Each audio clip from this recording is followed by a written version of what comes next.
علیکم ورحمۃ اللہ وبرکاتہ۔ آپ سب کو آؤ دین سی کے چینل پر خوش آمدید ہے۔ تمام دوستوں سے عرض ہے، اگر آپ لوگوں نے ہمارا چینل سبسکرائب نہیں کیا ہے تو چینل سبسکرائب کریں، ویڈیو کو شیئر اور لائک ضرور کریں اور کمنٹس بھی کریں۔ آج میں آپ کی خدمت میں حدیث رسول صلی اللہ تعالی علیہ وسلم نیکی کیجیے جنت لیجیے، آج اس حوالے سے آپ کے سامنے گفتگو ہوگی۔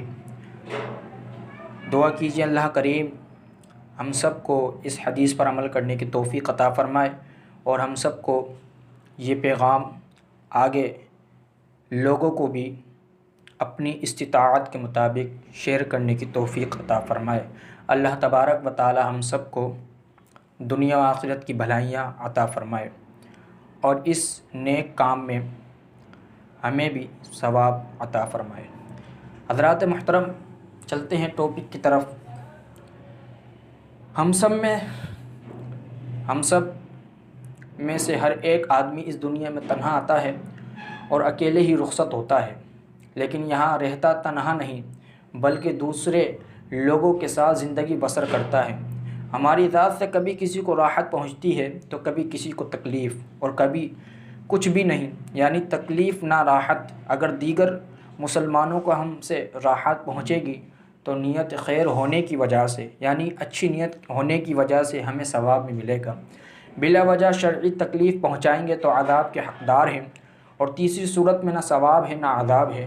لیکن ہمیں کوشش ہونی چاہیے کہ ہم باعث زحمت نہیں بلکہ سبب راحت بنے۔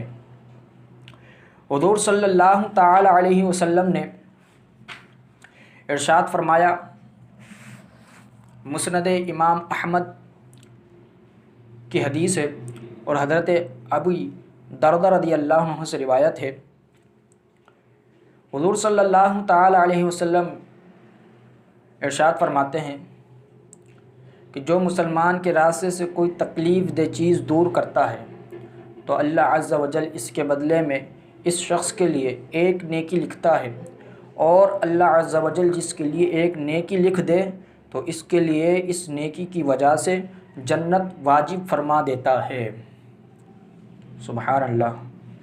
وہ اعلیٰ حضرت نے کیا خوب کہا، ہدایت کی بخشش میں آپ فرماتے، وہ تو نہایت سستا سودا بیچ رہے ہیں جنت کا، وہ تو نہایت سستا سودا بیچ رہے ہیں جنت کا، ہم مفلس کیا مول چکائیں گے، اپنا ہاتھ ہی خالی ہے۔ حضرات محترم، دعا کیجیے اللہ کریم ہم سب کو تکلیف دور کرنے والا بنائے، تکلیف دینے والا نہ بنائے۔